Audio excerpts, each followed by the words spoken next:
Welcome to the December 2010 podcast from Minority Rights Group International. This month we hear from a member of the Nubian community, a minority who live in one of Africa's largest slums in Nairobi. We then move east to China to learn about the Uighur minority from a representative of the World Uighur Congress. And finally, MRG's music choice comes from Venezuela's vibrant Afro-descendant community.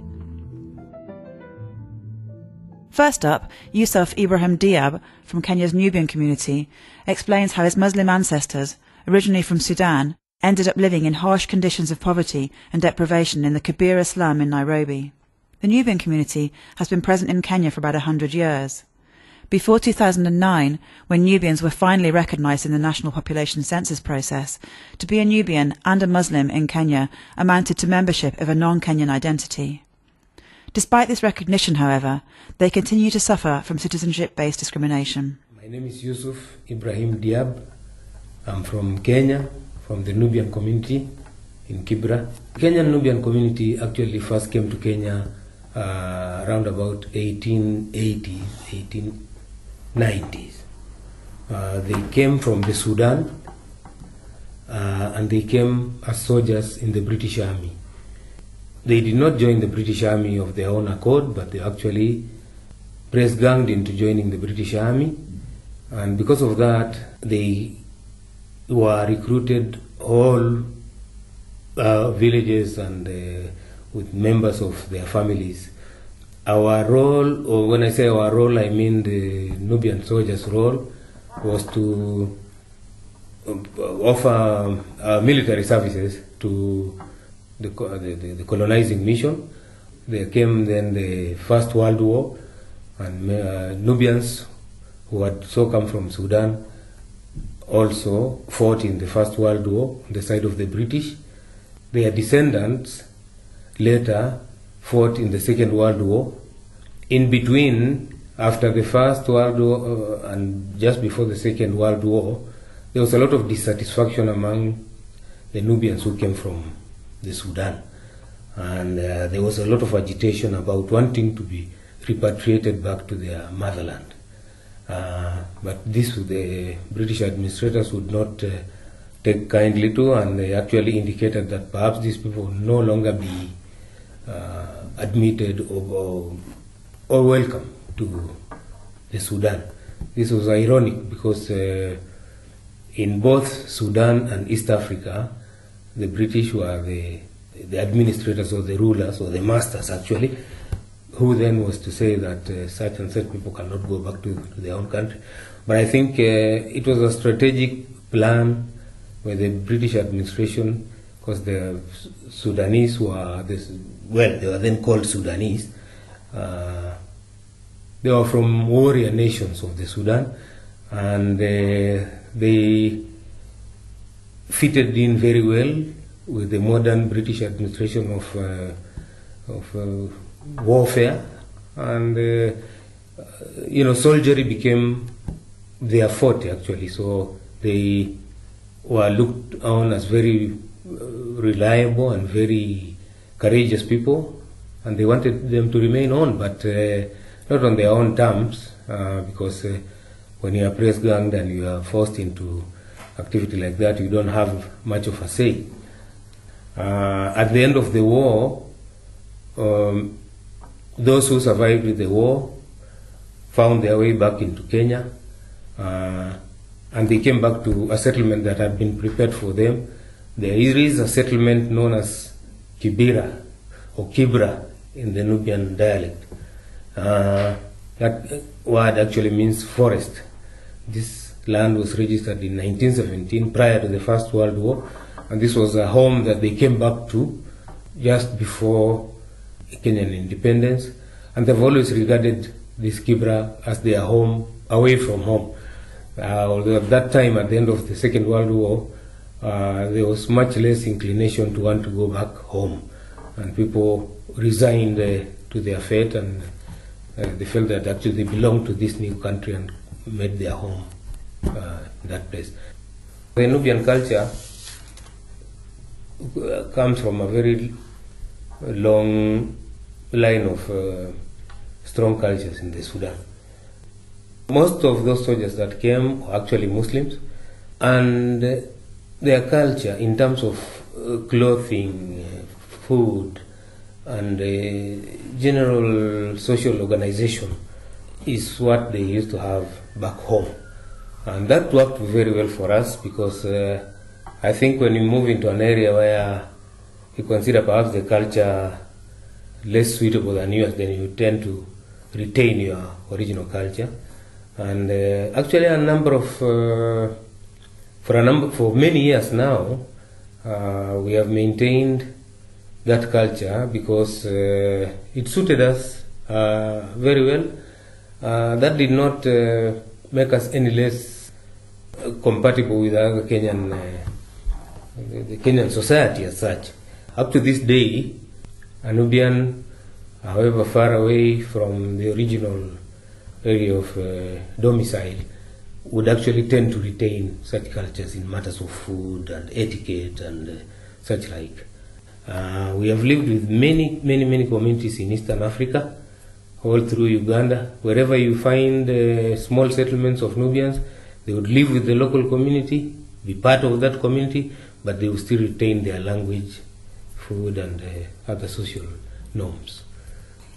There does not appear to be a blanket policy to deny Nubians their rights, but there are many Nubians who face difficulties when they come to apply for identity certificates, passports, and school opportunities, and so on and so forth. So our approach has been to tackle the issues from point to point and to approach the proper authorities. And some of these problems have been addressed, and issuance of IDs, for example, has been regularized to a certain extent that it is now not one of our key problems. And so as passport also. We actually have a representative from our community who sits on the vetting panel for applicants for passports. And if that person is satisfied that he knows the applicants and they can actually trace back the applicants to the family, they will be able to get IDs. That has worked very well now. After many years, that bit of that struggle has actually paid off. In how that has affected our land tenure situation, it has affected quite greatly because as I said, other communities that are identified as Kenyan communities have no problem accessing what we call their traditional lands or communal lands. Yet we have that situation. I think part of the problem may be that people simply do not want to understand that here is a community that is unique from other communities, has found itself in an urban situation, in a city that was to grow and become one of the largest cities in Africa. Next up, Kathy Polias of the World Uighur Congress tells us about the acute discrimination faced by China's Uyghurs, a Muslim minority who mainly live in East Turkestan, also known as Xinjiang Uyghur Autonomous Region, in the far northwest of the country. Uyghurs claim that the Chinese authorities aim to decimate their ancient culture by actively encouraging an influx of Han Chinese into the region, systematically discriminating against them in employment, and excluding them from the benefits of economic development in their region. Uyghurs are a Central Asian Turkic people. They mostly practice a moderate form of Sunni Islam. Their culture, their history, their way of life is very different from the Chinese, although the Chinese government is actively trying to forcibly assimilate them to Chinese culture. They share very close ethnic roots with other Central Asian peoples, Kazakhs, Uzbeks, Kyrgyz. Their language is probably most similar to Uzbek. They are the indigenous people of East Turkestan, which is also known as the Xinjiang Uighur Autonomous Region of China, and this is in northwestern part of present-day China. The Chinese government claims that there are no indigenous peoples in China, that everybody has lived on Chinese territory since the beginning of time. However, scholars and historians have said that no Chinese empire ruled this land in any thoroughgoing, comprehensive way until the Qing dynasty in the 1700s. And even during the Qing dynasty, the rule was fragile. There were periods of interruption.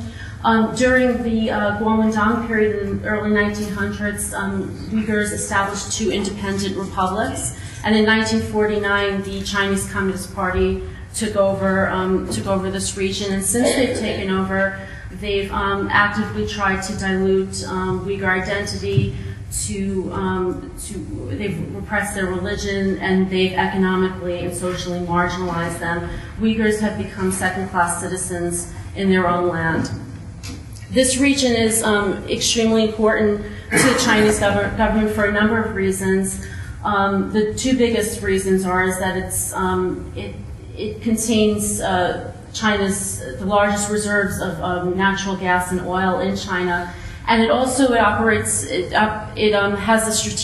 very important strategic position of bordering 8 countries, and the Chinese government has actually used it as a passageway to transport oil and gas from Central Asia to the eastern China seaboard. The region is officially called the Xinjiang Uyghur Autonomous Region. It was given this status in 1955. In 1984, the Chinese government passed the Regional Ethnic Autonomy Law, and this entitles ethnic minorities to exercise autonomy through organs of self-government.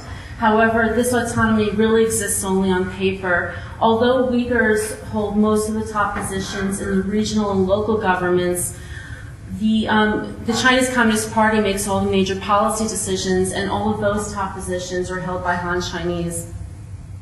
Also, the Uyghurs are supposed to be able to manage and protect their own natural resources, and the law not only says that the Uyghurs, that ethnic minorities are not to be discriminated against, but actually they're supposed to be given preference in hiring in the region, and that includes the natural resource extraction industry. Most of the development programs in East Turkestan have been centrally mandated by Beijing with no consultation with local Uyghurs. And one of these development programs was the Great Western Development Drive, which was implemented in the late 1990s. Part of this development drive has been the increase in government-sponsored Han Chinese migration to the area. So the government is actively recruiting Han Chinese from inland China to come and quote-unquote develop the region, and they have been the primary beneficiaries of the development that has occurred. In past decades, the resettlement of Han from Indochina was mandated by the government, but in more recent times, the government actually gives Han Chinese economic and social incentives to relocate to the area. So they're promising them benefits in employment and other social benefits to get them to go west to East Turkestan. And so they're basically setting the stage for Han Chinese to be the primary beneficiaries. That's really one of their main motivations for moving there. And in addition to economically and marginalizing the Uyghurs, it's also placed a lot of cultural and linguistic pressures on the Uyghurs and has served to dilute their identity. December's music selection is from a CD entitled Burbures y la Sabana, developed by the Venezuelan NGO Fundación Afroamérica. It is part of a project aimed at safeguarding Afro-Venezuelan musical heritage. The track, which is called El Saqueo, is representative of the musical traditions of the La Sabana and Barlovento areas of Venezuela, where the majority of the population is of African ancestry. The instruments used in the distinctive Sabanera musical styles are also directly related to the ceremonial Ngoma drums of Burundi. The lyrical theme of the track refers to the successes of a February 1989 demonstration when the Venezuelan people took to the streets in opposition to anti-populist measures of the government of that period.